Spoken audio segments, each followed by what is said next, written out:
What happens when arrogance meets hidden genius? When a billionaire's cruel joke becomes the catalyst for the most unexpected revelation of his life? This is the story of Marcus Blackstone, a tech mogul who thought he owned the world, and James Chen, the quiet man who drove his Bentley every morning.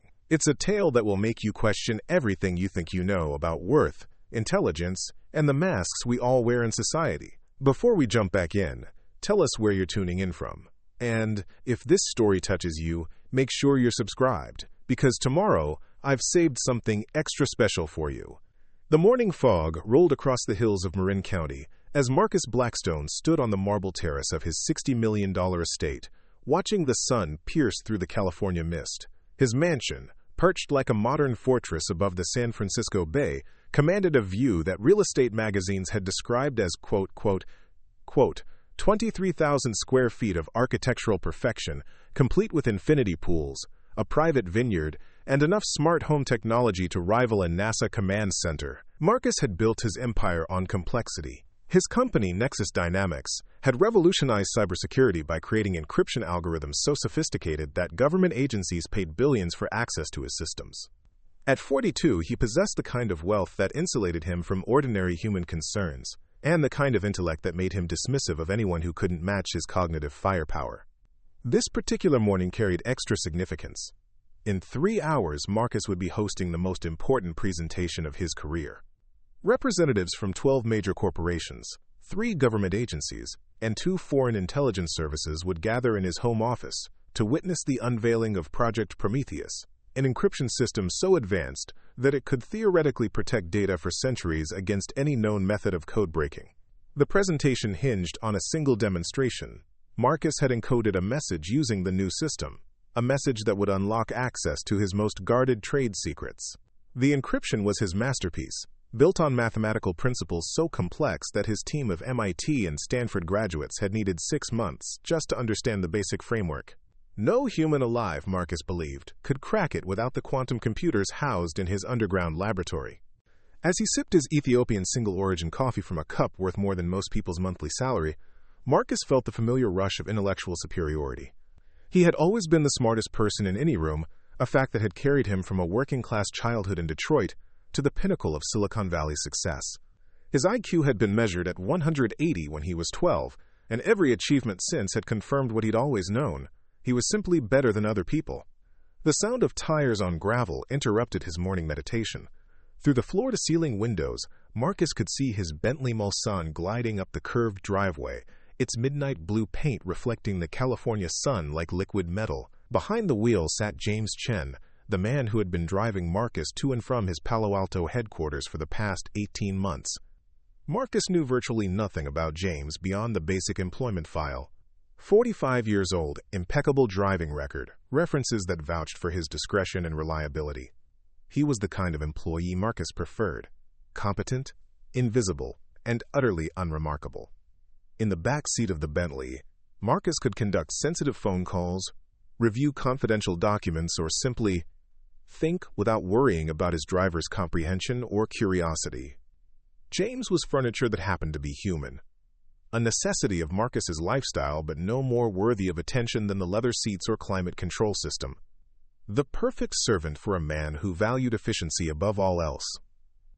As Marcus descended the grand staircase of his foyer, Italian marble clicking beneath his custom-made shoes, he carried with him a leather portfolio containing the encrypted message that would anchor his presentation. The code itself was printed on a single sheet of paper, a seemingly random sequence of numbers, letters, and symbols that represented the culmination of 5 years and $200 million in research and development. Dr. Sarah Mitchell, his head of cryptography, had suggested using something simple for the demonstration message, perhaps the location of a hidden safe or the password to a secondary system. But Marcus had insisted on something more dramatic, more personal. The encrypted message contained the deed transfer codes for his mansion itself, the legal documentation that would literally hand ownership of his $60 million estate to whoever could break the encryption. It was the ultimate demonstration of confidence. Marcus wasn't just showing that his system was secure, he was betting his home on it. Of course, he knew the bet was meaningless. The encryption was mathematically unbreakable by any conventional method, and the quantum computers required to attempt a brute force attack would take decades to process the calculation. The message might as well have been locked in a vault on Mars. James was waiting beside the Bentley as Marcus emerged from the house, dressed in the same black suit and white shirt he wore every day. His posture was perfect, his expression neutral, his hands clasped behind his back in the universal stance of professional drivers everywhere. To Marcus, he was as much a part of the car as the engine or transmission, a component that functioned reliably and required no more attention than routine maintenance. "Good morning, Mr. Blackstone," James said, opening the rear door with practiced precision. "Traffic is light this morning. We should arrive 15 minutes early." Marcus nodded absently, already mentally rehearsing his presentation as he settled into the leather interior. The partition between driver and passenger was down, as it usually was during morning drives, but Marcus had long ago trained himself to speak freely regardless. James was paid to drive and stay silent, and in 18 months he had never given Marcus reason to doubt his discretion. As they descended the winding hill toward Highway 101, Marcus opened his portfolio and reviewed the encrypted message one final time. The page looked like chaos to the untrained eye, but to Marcus it represented perfect mathematical order. Every character had been selected based on algorithms that incorporated prime number theory, quantum mechanics, and chaos mathematics. The key itself was generated by a process so complex that recreating it would require not just genius-level intelligence, but access to computational resources that simply didn't exist outside of government facilities.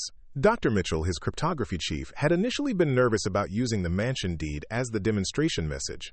She'd argued that even with unbreakable encryption, the symbolism might make investors uncomfortable. But Marcus had overruled her concerns. The theatrical element would make the demonstration unforgettable, and the absolute impossibility of the code being broken made the risk purely symbolic. As the Bentley merged onto the freeway, Marcus's phone buzzed with messages from his various department heads. Final preparations for the presentation were proceeding smoothly.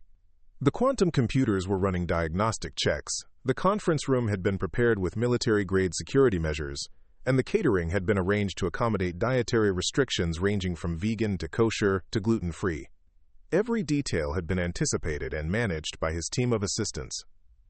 Marcus had built Nexus Dynamics on the principle that preparation was indistinguishable from victory. Every product launch, every investor meeting, every public appearance was choreographed with the precision of a Swiss watch. He left nothing to chance because chance was for people who lacked the intelligence to control their circumstances. The morning traffic was indeed light, as James had predicted, and they made excellent time toward Palo Alto. Marcus used the drive to review his presentation notes, mentally rehearsing the precise words he would use to explain how Project Prometheus would revolutionize digital security. The mathematics involved were so advanced that even his audience of technology executives and intelligence officials would understand only the broad concepts. But that was precisely the point. Marcus wasn't just selling a product. He was selling the assurance that his intellect had created something beyond the comprehension of ordinary minds. As they passed through the tech corridor of Silicon Valley, Marcus couldn't help but feel a surge of satisfaction at the empire he had built. The Nexus Dynamics campus sprawled across 40 acres of prime real estate, its glass and steel architecture housing some of the most advanced research facilities in the world. From his corner office on the 15th floor, Marcus could see the headquarters of companies that were merely wealthy, while his own firm dealt in the kind of cutting-edge innovation that governments classified as strategic assets. James navigated the morning traffic with the same quiet competence he brought to every aspect of his job. He never spoke unless spoken to, never asked personal questions, never showed any curiosity about the confidential phone calls he inevitably overheard during their daily commutes. Marcus had tested this discretion early in their professional relationship, deliberately conducting sensitive conversations while James was within earshot. The man had never shown the slightest indication that he comprehended or cared about the multi-million-dollar deals being discussed mere feet from his position. It was exactly the kind of reliability Marcus valued in his employees. James understood his role and performed it flawlessly, without the ambition or curiosity that might complicate the relationship. He was the perfect servant for a man who needed to focus on matters of genuine importance. As they approached the Nexus Dynamics campus, Marcus felt the familiar anticipation that preceded his major presentations. Today would cement his reputation not just as a successful entrepreneur, but as a visionary whose innovations would shape the future of digital security. Preparing and narrating this story took us a lot of time, so if you are enjoying it, subscribe to our channel. It means a lot to us. Now, back to the story. The encryption system he was about to unveil would make every previous method of code protection obsolete, and the demonstration with his mansion deed would provide the dramatic flourish that technology journalists and industry analysts would remember for years. The Bentley glided through the security checkpoint at the campus entrance, where guards who recognized both the car and its occupant waved them through without delay. James followed the curved drive toward the executive parking area, where a space marked with Marcus's name waited in the shade of imported Japanese maples. As they came to a stop, Marcus gathered his portfolio and prepared to exit the vehicle. In a few hours, he would stand before some of the most powerful people in technology and intelligence, demonstrating an invention that would generate billions in revenue and establish Nexus Dynamics as the undisputed leader in encryption technology. The encrypted message in his portfolio represented not just a technical achievement, but a testament to the superiority of pure intellect over every other human quality.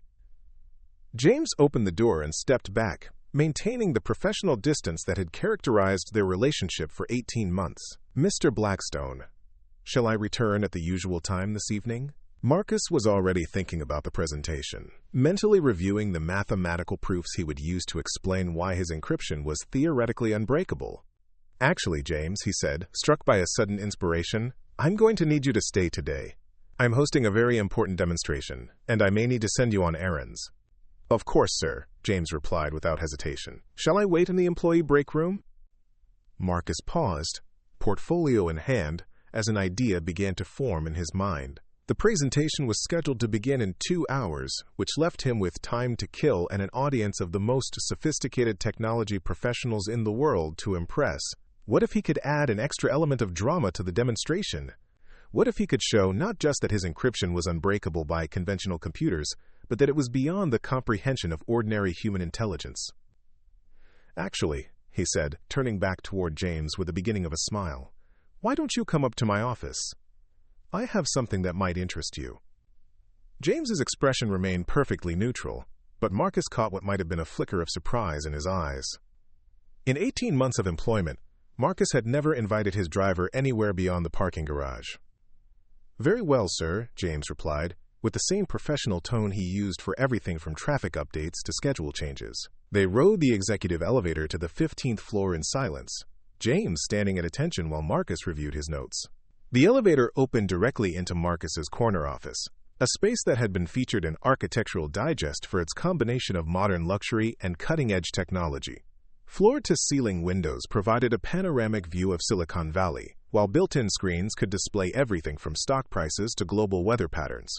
Marcus set his portfolio on the conference table that occupied one corner of the office, a piece of furniture carved from a single piece of Brazilian rosewood and surrounded by chairs that cost more than most people's cars. James remained near the elevator, hands clasped behind his back, waiting for instructions with the patience that Marcus had come to take for granted.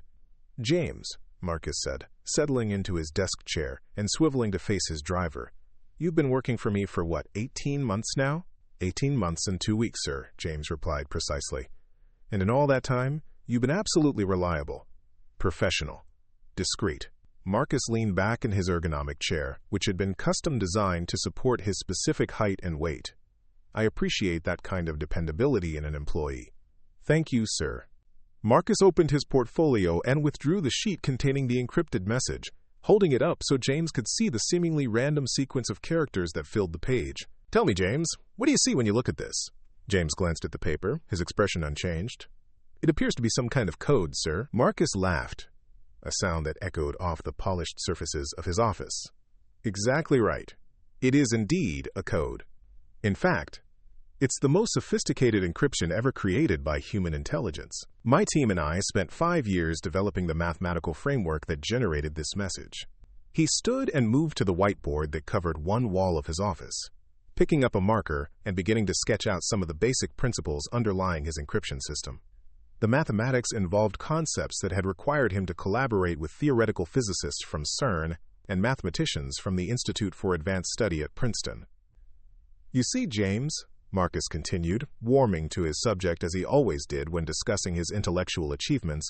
Most people think of codes as simple substitution ciphers. Replace A with B, B with C, and so on. But real encryption involves mathematics so complex that even brilliant people can spend their entire careers studying just one small aspect of the field. James remained silent, his attention focused on Marcus with the polite interest of an employee listening to his employer's explanation.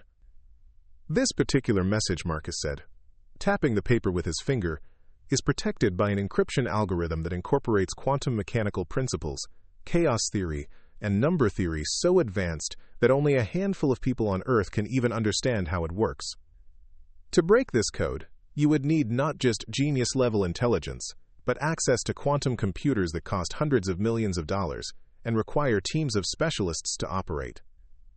He returned to his desk, still holding the encrypted message, and looked at James with the expression of a professor addressing a particularly slow student. The message itself contains something rather valuable. In fact, it contains the legal documentation that would transfer ownership of my estate to whoever could decrypt it. My $60 million mansion, James. The deed, the title, everything. Marcus paused, savoring the moment. He could see that James was listening carefully, though his expression remained as neutral as ever. The man probably couldn't even comprehend the magnitude of what was being discussed. But that was precisely the point Marcus wanted to make. "Of course," Marcus continued, "the encryption is absolutely unbreakable, by conventional means. I'm not actually risking my home because the mathematics involved are beyond human capability to solve without massive computational resources. It's rather like offering to give someone the moon if they can reach it by jumping." He laughed again, pleased with his analogy. The presentation he was about to give would demonstrate to the most sophisticated technology professionals in the world that his system was theoretically uncrackable. But first, he could have a little fun with the concept. Marcus leaned forward, his voice taking on the mock-serious tone he sometimes used when making jokes at board meetings. "James, I'm going to make you an offer. The same offer I'll be making to some very important people in about an hour. If you can decode this message and tell me what it says, I'll give you everything it represents. My mansion, my estate, everything." He held out the paper toward James, expecting to see confusion, perhaps even fear at being put on the spot. Instead, James stepped forward and accepted the document with the same calm professionalism he brought to opening car doors and navigating traffic. "The entire thing? Or just this page?" James asked quietly, studying the encrypted text. Marcus blinked, momentarily thrown off balance by the question. He had expected James to glance at the incomprehensible symbols and immediately recognize his own limitations. The man wasn't supposed to engage with the challenge as if it were a genuine possibility.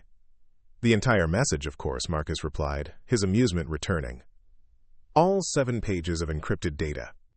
But I should warn you, James, some of the brightest minds in cryptography have looked at this system and declared it impossible to break without quantum computational assistance."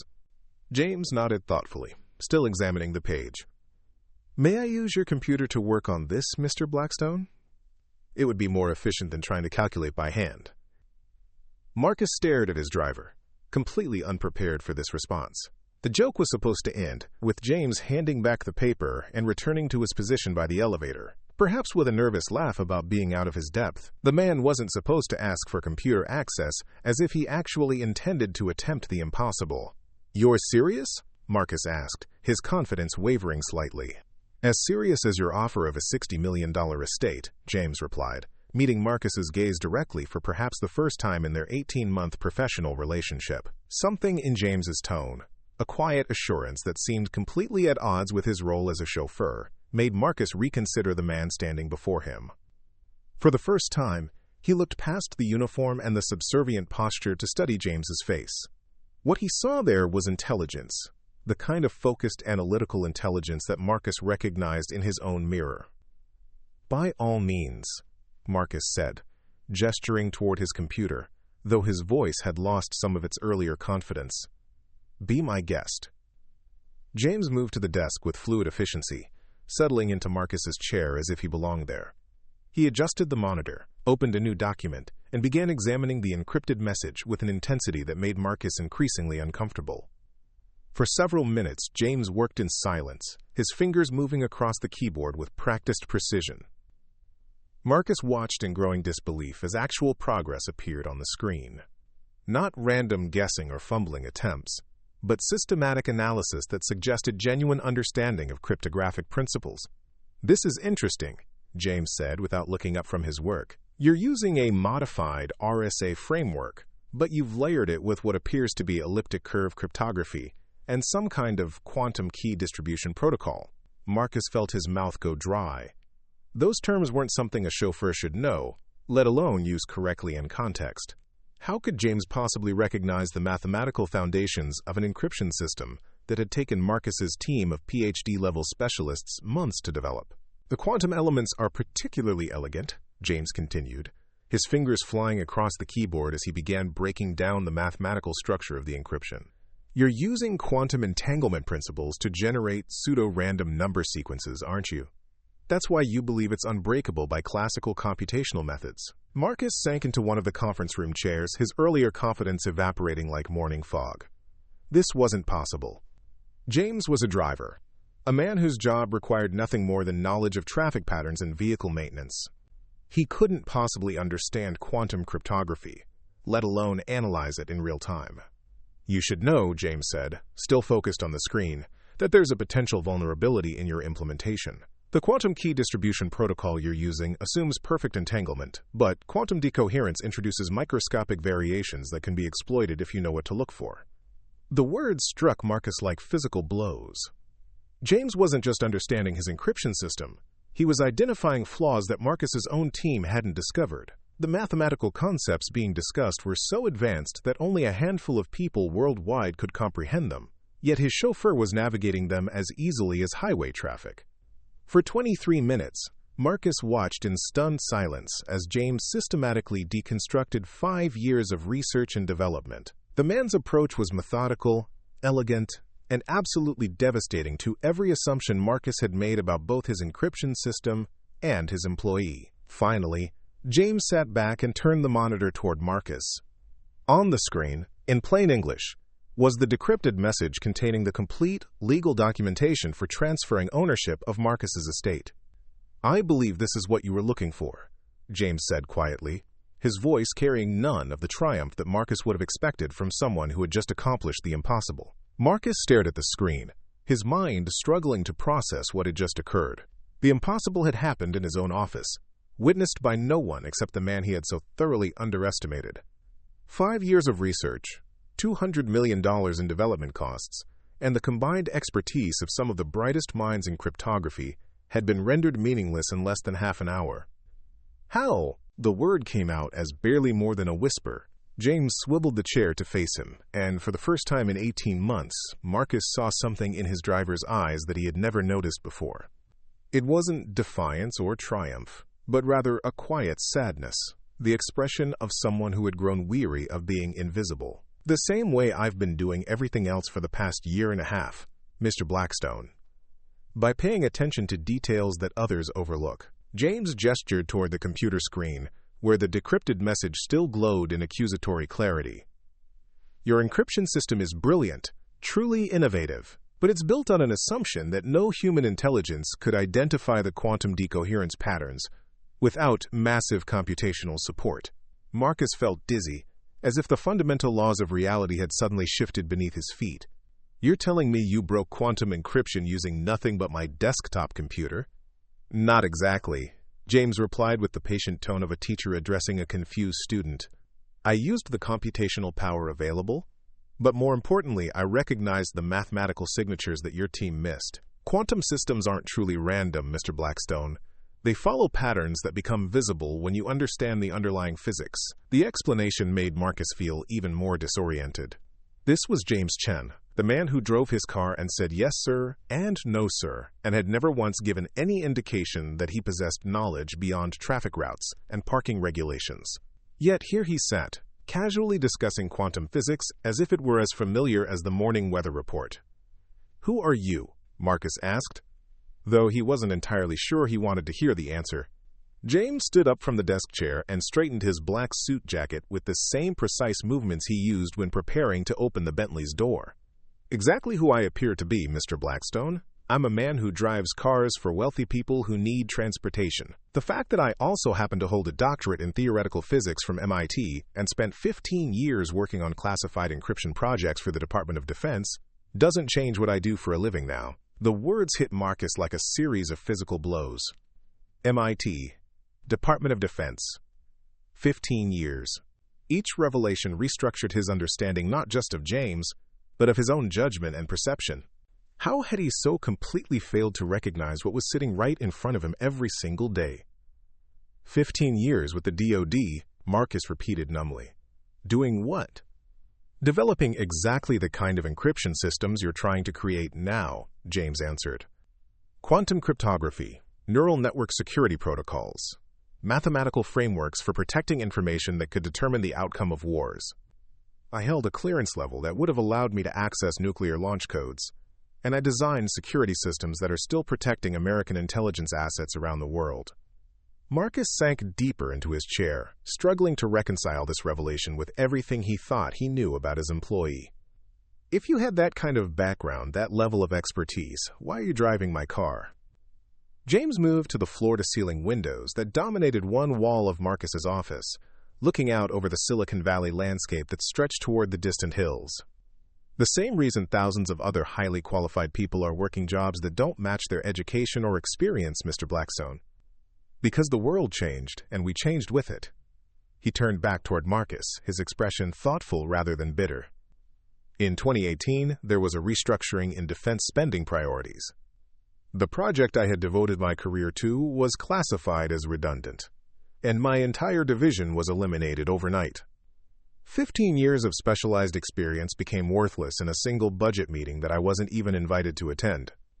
Marcus felt an uncomfortable stirring in his chest, a sensation he wasn't accustomed to experiencing during conversations with employees. "You couldn't find another position in your field?" James smiled, but there was no humor in the expression. "Mr. Blackstone, when your work is classified at the highest levels, you can't exactly list your achievements on a resume.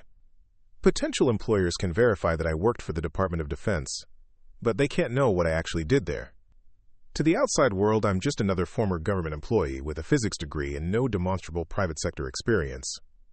The explanation made sense in a way that made Marcus profoundly uncomfortable. He had never considered the career limitations faced by people who devoted their lives to classified work, never thought about how national security restrictions might prevent talented individuals from proving their capabilities in the civilian job market. "So you became a chauffeur," Marcus said, the words feeling strange in his mouth. "Initially, I became unemployed," James corrected. "For 8 months, I sent out hundreds of resumes and attended dozens of interviews. Companies were always impressed by my educational background. But when they couldn't verify my work history or see examples of my projects, they inevitably chose candidates with more conventional experience." James returned to his position near the elevator, resuming the professional posture that Marcus now realized had been a carefully maintained facade. "The money I had saved during my government career eventually ran out, and I needed income to support my family. Driving became a necessity, not a choice." Family. Marcus realized he had never even asked James about his personal life, had never wondered whether his driver had a spouse or children or concerns beyond the day's traffic patterns. The omission felt suddenly significant, a reflection of how completely he had dehumanized someone who spent hours in his presence every single day. "You have a family?" Marcus asked, though he suspected the answer would make him even more uncomfortable. "My wife teaches elementary school in Oakland," James replied. "My daughter is finishing her sophomore year at UC Berkeley, majoring in computer science. My son is 17 and hoping to study engineering when he graduates from high school next year." Marcus did a quick mental calculation and felt his stomach clench. James's daughter was attending one of the most expensive public universities in California, while his wife worked in one of the most underpaid professions in the state. The family was probably struggling financially, despite James's advanced degrees and years of high-level government service. "The tuition costs alone," Marcus began, then stopped himself, recognizing that he was venturing into territory that was none of his business. "Are significant, yes," James finished. "My wife and I work multiple jobs to cover our children's educational expenses. She tutors students after school, and I work weekends for a catering company in addition to my driving responsibilities. We manage, but it requires careful budgeting and long hours. Marcus felt something he hadn't experienced in years, a motion that took him several moments to identify as shame. Here was a man whose intellectual capabilities clearly exceeded those of most of Marcus's highly paid executives, yet he was working multiple menial jobs to support his family's basic needs, while Marcus owned a mansion worth more than most people would earn in several lifetimes. "Why didn't you ever say anything?" Marcus asked. "In 18 months, you never mentioned your background or your qualifications." James's expression remained neutral, but something shifted in his posture. A subtle stiffening that suggested the question had touched a sensitive area. "And tell you what exactly, Mr. Blackstone, that I used to design encryption systems more sophisticated than the ones your company is developing? That I hold clearances you couldn't obtain if you tried? That I've forgotten more about quantum cryptography than most of your employees will ever learn?" The questions hung in the air between them, each one highlighting the absurdity of their professional relationship. Marcus realized that James had been listening to his phone conversations about cryptography projects for 18 months, probably understanding the technical details better than most of Marcus's own staff, while pretending to be nothing more than a chauffeur. "You could have applied for a position here," Marcus said, though even as he spoke he recognized the weakness of the suggestion. "Could I?" James asked quietly. "With what references, Mr. Blackstone? With what portfolio of demonstrable achievements? My former supervisor can't discuss my work without violating federal law. My projects can't be described in job interviews without compromising national security. To any HR department, I'm just an overqualified driver with an unexplained gap in my employment history." Marcus stood up and walked to his desk, still processing the magnitude of his misjudgment. James had been sitting in the front seat of his car for 18 months, listening to discussions about technical challenges that he could have solved, watching Marcus struggle with problems that fell within his area of expertise, maintaining perfect professional silence while his family worked multiple jobs to make ends meet. "The encrypted message," Marcus said, looking at the computer screen where his supposedly unbreakable code had been reduced to plain text. "How long have you known that you could break it?" James considered the question carefully before answering. "I've been listening to your phone conversations about Project Prometheus for months, Mr. Blackstone. The mathematical framework you were developing was familiar to me because I had worked on similar systems during my government career. I could have identified the vulnerabilities in your approach 8 months ago, but that wasn't my job." Marcus felt a wave of vertigo as he contemplated the implications. 8 months. For 8 months, James had known that the encryption system Marcus was investing millions to develop was fundamentally flawed, yet he had remained silent while Marcus proceeded toward what would have been a catastrophic public failure. "The presentation this morning," Marcus said, his voice barely above a whisper. "If you hadn't broken the code, if I had demonstrated this system to government officials and corporate executives, what would have happened?" James met his gaze directly, and for the first time, Marcus saw something that might have been pity in his driver's eyes. "Someone in that room would have recognized the same vulnerabilities I identified, Mr. Blackstone, probably within the first 10 minutes of your demonstration. Your company's reputation would have been destroyed, and your investors would have lost hundreds of millions of dollars."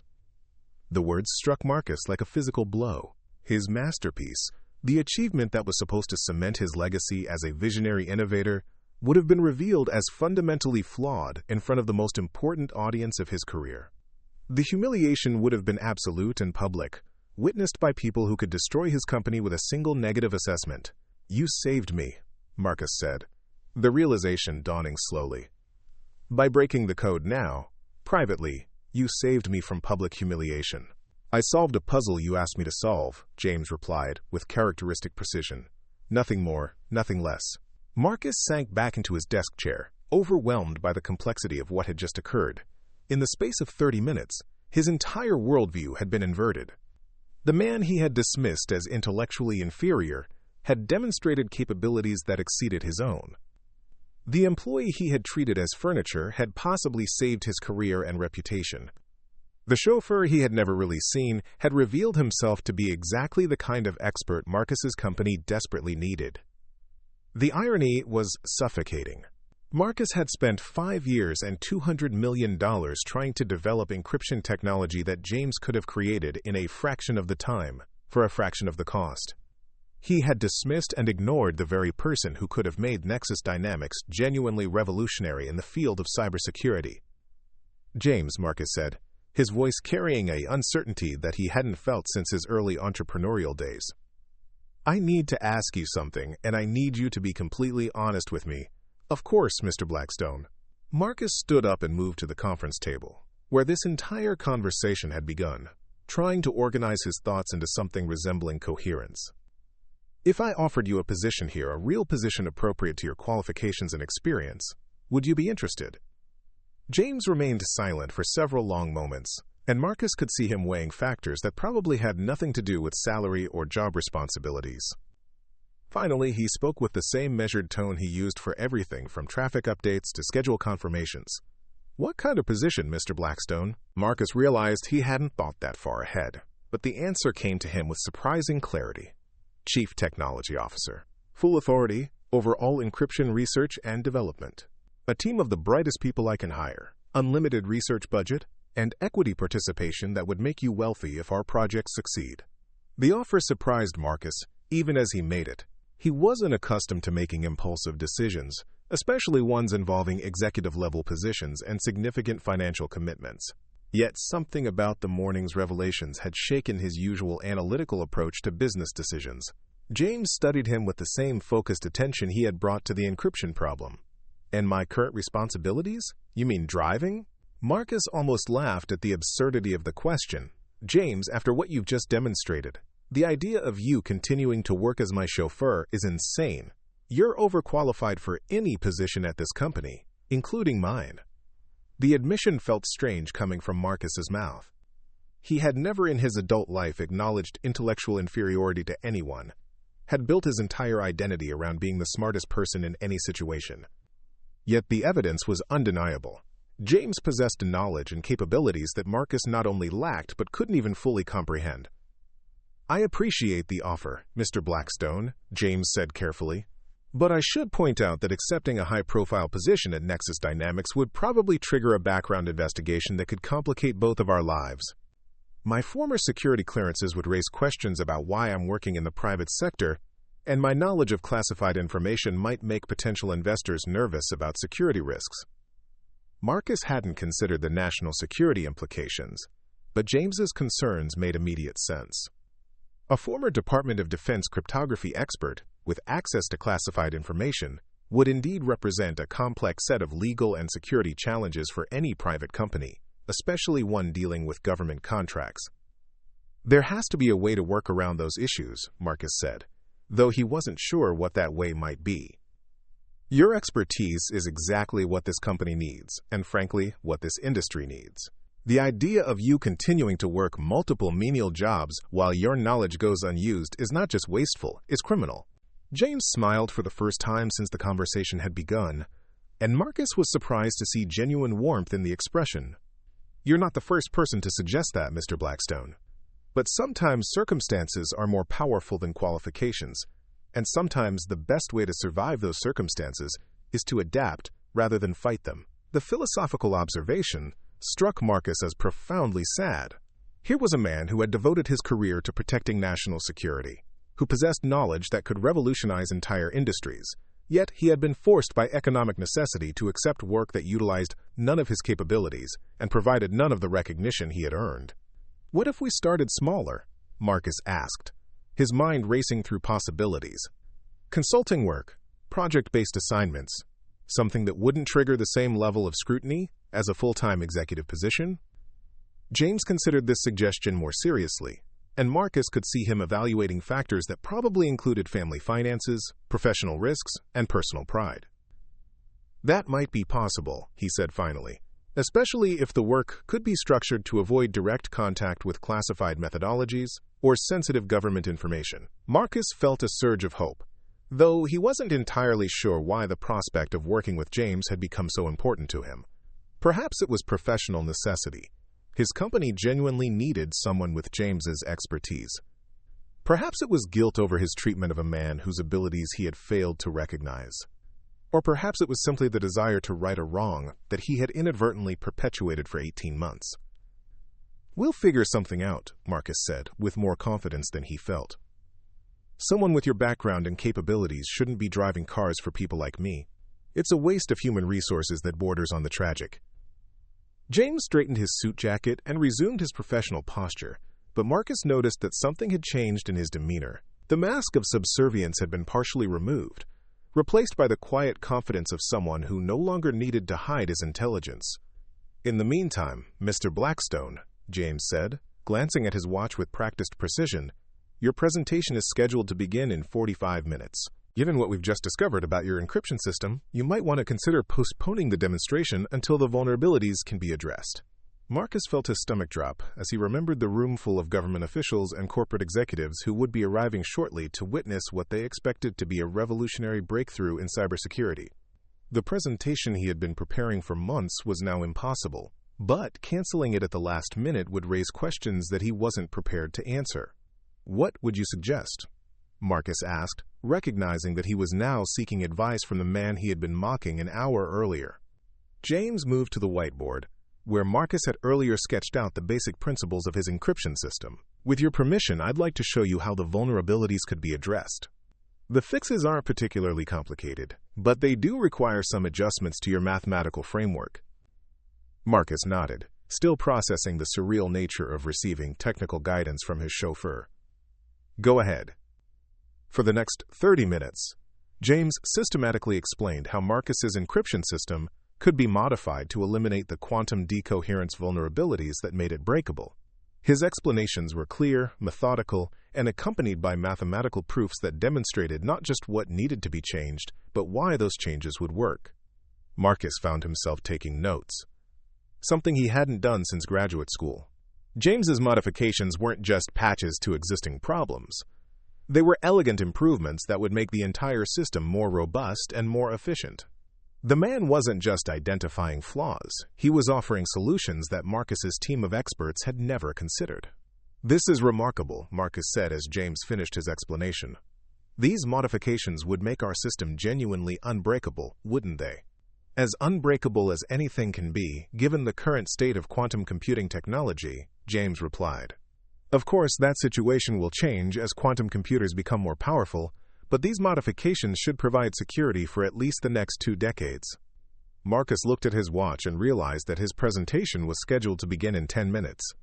A room full of the most important people in technology and intelligence was waiting to see a demonstration that could no longer proceed as planned, yet thanks to James's intervention, he now had something potentially even more impressive to show them. "James," Marcus said, making a decision that surprised him with its speed and certainty, "I want you to join me for this presentation. As my technical consultant." James raised an eyebrow, the first expression of genuine surprise Marcus had seen from him all morning. "Mr. Blackstone, I'm not sure that would be appropriate. These are high-level government and corporate officials, and I'm dressed as your driver." Marcus looked at James's black suit and white shirt, realizing for the first time that the outfit could easily pass for business attire with minor adjustments. "Take off the chauffeur's cap and loosen your tie slightly. Unless someone specifically knows you're my driver, you'll fit right in with the other consultants and technical advisors." The suggestion was impulsive, even reckless, but Marcus found himself energized by the prospect of demonstrating not just a working encryption system, but the intellectual capabilities of the man who had improved it. After 18 months of treating James as invisible, Marcus wanted to showcase his hidden expertise to people who would appreciate its true value. "I'm not sure I'm comfortable with that level of deception, Mr. Blackstone," James said carefully. "It's not deception," Marcus replied, surprised by his own conviction. "It's recognition. For 18 months, I've failed to see what was right in front of me. These people deserve to meet the man who just saved my company from a catastrophic mistake, and you deserve to be acknowledged for capabilities that have been hidden for far too long." James studied Marcus's face, perhaps looking for signs of another elaborate joke or test. Finally, he reached up and removed his chauffeur's cap, running his hand through hair that Marcus noticed was graying at the temples. When he straightened his tie and adjusted his posture slightly, the transformation was remarkable. The subservient driver disappeared, replaced by someone who looked entirely comfortable in executive surroundings. "Very well, Mr. Blackstone," James said, and Marcus noticed that even his voice had changed subtly, taking on the confident tone of someone accustomed to addressing peers rather than employers. But I think we should establish some ground rules for this presentation. Marcus nodded, recognizing that he was now the one receiving guidance rather than giving it. What do you suggest? James moved to the conference table and gathered the papers containing Marcus's original encrypted message. First, we should be completely honest about what happened here this morning. Your original encryption system had vulnerabilities, and those vulnerabilities have been identified and corrected. The people attending this presentation are sophisticated enough to appreciate the value of rigorous testing and improvement. The suggestion made Marcus nervous, but he recognized its wisdom. Attempting to hide the morning's discoveries would be both dishonest and potentially dangerous if the flaws were discovered later under more public circumstances. Second, James continued, we should frame the improvements as collaborative development rather than my individual contribution. These modifications build on your original framework, and the final system represents combined expertise rather than my replacing your work. Marcus appreciated the diplomatic approach, though he privately thought James was being overly generous about the distribution of credit. The man had essentially redesigned Marcus's entire encryption system in the space of 30 minutes, yet he was offering to share recognition rather than claim the acknowledgement he deserved. Finally, James said, we should be prepared for some very technical questions from people who understand quantum cryptography as well as we do. This audience will include individuals who have spent their careers working on similar problems, and they won't be satisfied with superficial explanations. Marcus felt a moment of panic as he realized that he might not be able to answer sophisticated questions about modifications that James had developed. His understanding of the improvements was broad but not deep, and attempting to discuss technical details beyond his comprehension would be embarrassing and potentially disastrous. Will you be able to handle the technical explanations? Marcus asked, recognizing that he was essentially asking his chauffeur to serve as the primary technical expert for the most important presentation of his career. James smiled with quiet confidence that Marcus was finally beginning to appreciate. Mr. Blackstone, I've been explaining quantum cryptography to government officials and military contractors for 15 years. I think I can manage a room full of corporate executives and intelligence analysts. The response should have been reassuring, but Marcus found himself grappling with an uncomfortable realization about the balance of expertise in their professional relationship. He was about to enter a room where James would be more knowledgeable, more experienced, and more qualified than anyone else present, including Marcus himself. Are you ready for this? Marcus asked, though he suspected the question applied more to himself than to James. I've been ready for a very long time, Mr. Blackstone, James replied. The question is whether you're ready to let people see what's been sitting in the front seat of your car for the past 18 months. The observation struck Marcus as both accurate and slightly accusatory. He had indeed failed to recognize James's capabilities, but more than that, he had failed to create an environment where those capabilities could be revealed and utilized. The waste of human potential represented by their relationship was something that Marcus was only beginning to understand. Together, they walked toward the conference room, where 23 of the most powerful people in technology and intelligence were waiting to see a demonstration that would now exceed their highest expectations, presented by a team that had come together through a combination of arrogance, accident, and unexpected recognition. As they reached the conference room door, Marcus paused and turned to James one final time. Whatever happens in there, he said quietly, I want you to know that this morning has been the most educational experience of my professional career. James straightened his tie one final time and smiled with the confidence of someone who was finally being allowed to do what he did best. Then let's go show them what real encryption looks like, Mr. Blackstone. Up next, you've got 2 more standout stories right on your screen. If this one hit the mark, you won't want to pass these up. Just click and check them out.